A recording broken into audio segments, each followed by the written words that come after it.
बिहार के भागलपुर में एक महिला पुलिस कांस्टेबल सहित 4 लोगों के कत्ल और बाद में परिवार के मुखिया की मौत को गले लगाने की वारदात ने पूरे देश को हिलाकर रख दिया है। जिसने भी इस हत्याकांड के बारे में सुना वो समझ नहीं पा रहा है कि किसने किसको मौत के घाट उतार दिया। वाकई ये घटना अपने आप में पुलिस के लिए भी एक पहेली बन गई है।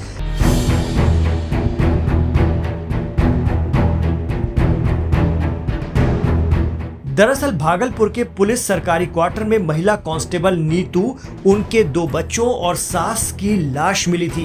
बाद में उनके पति पंकज के जरिए लिखा गया एक नोट मिला जिसमें उसने दावा किया कि मेरे बच्चों और मां की हत्या नीतू ने की है। अब मैं उसे मारकर खुद अपनी इहलीला भी खत्म कर रहा हूं। यानी एक साथ 5 लोगों की मौत। अब पुलिस सिर्फ कागज पर लिखी बातों को ही सच नहीं मान रही है। पुलिस इस मामले की जांच कर रही है। पुलिस के सामने सबसे बड़ी समस्या ये है कि फिलहाल इस हत्या का कोई चश्मदीद नहीं है। पुलिस की जांच काफी हद तक फॉरेंसिक रिपोर्ट और पोस्टमार्टम रिपोर्ट के आधार पर ही आगे बढ़ेगी। पुलिस के सामने अहम सवाल ये भी है कि क्या नीतू के पति पंकज ने ही पहले अपने बच्चों समेत 4 लोगों की धारदार हथियार से हत्या की और बाद में खुद मौत को गले लगा लिया। पुलिस इस एंगल से भी सबूत जुटाने में लगी है। पुलिस इस मामले की तह तक जाने के लिए आसपास के लोगों से भी पूछताछ कर रही है।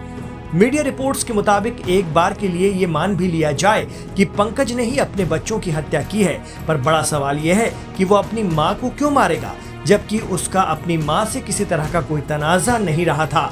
पड़ोसियों का कहना है कि जब जब नीतू और पंकज के बीच झगड़ा होता तो पंकज की मां ही दोनों के बीच सुलह करवाती थी। कहा जा रहा है कि पंकज और नीतू पहले एक मॉल में काम करते थे, दोनों में प्यार हो गया। इस दौरान नीतू पुलिस आरक्षक की तैयारी भी करती रही। उसने बाकायदा परीक्षा पास की, ट्रेनिंग ली और बिहार पुलिस में भर्ती हो गई। बाद में दोनों ने शादी कर ली। इनके 2 बच्चे भी हुए, लेकिन पंकज के दिमाग में शक का कीड़ा घर कर गया। उसे भागलपुर में पदस्थ अपनी कांस्टेबल बीवी के किरदार पर संदेह रहने लगा। अगर पंकज के आखिरी वक्त में लिखे लेटर को ही सच माना जाए तो ये अपने आप में कई सवाल खड़े करने वाला है। पहला सवाल तो ये है कि क्या नीतू के लिए ये संभव था कि वो एक ही घर में रहते हुए पहले एक बच्चे का गला रेते, उसके बाद दूसरे बच्चे को भी वैसे ही मारे और फिर आखिर में अपनी सासू माँ की भी हत्या कर दे।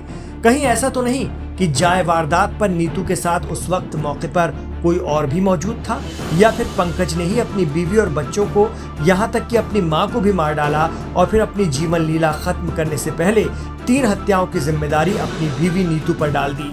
पुलिस सरकारी क्वार्टर B38 के अंदर भागलपुर में उस दिन क्या हुआ कोई नहीं जानता। मकतूल तो मकतूल, कातिल भी अब दुनिया में नहीं है। इस पूरे हत्याकांड में एक बड़ा सवाल ये भी है कि कहीं ऐसा तो नहीं कि इन 5 लोगों की हत्या के पीछे किसी बाहरी का हाथ हो। पुलिस को जांच के दौरान इस एंगल को भी टटोलना होगा। ऐसे में अब भी ऐसे कई सवाल हैं जिनका जवाब ढूंढे बगैर इस हत्या की गुत्थी को सुलझा पाना आसान नहीं होगा। एक नोट जो कि महिला सिपाही हैं उनके पति द्वारा लिखा हुआ लग रहा है, वह भी बरामद हुआ है और कुछ मोबाइल वहां बरामद हुआ है। एक विशेष जांच टीम CTSP श्री राज के नेतृत्व में बनाई गई है और वह टीम इस पूरे घटनाक्रम की जांच कर रही है कि घटना किन परिस्थितियों में घटित हुई है और किन कारणों से घटित हुई है। तो जल्दी ही पूरे घटना के विषय में आप लोगों को भी जो भी हम लोग को जानकारी, जिस नतीजे पर भी हम लोग की जांच पहुंचेगी उसके विषय में आप लोग को भी सूचित किया जाएगा। में कोई अन्य संबंध के बारे में भी आप नोट में किसी और के साथ संबंध होने का आरोप लगाया गया है, उस संदर्भ में भी पुलिस जांच कर रही है और जिस निष्कर्ष पे पहुंचेंगे उसके बारे में हम लोग सूचित करेंगे।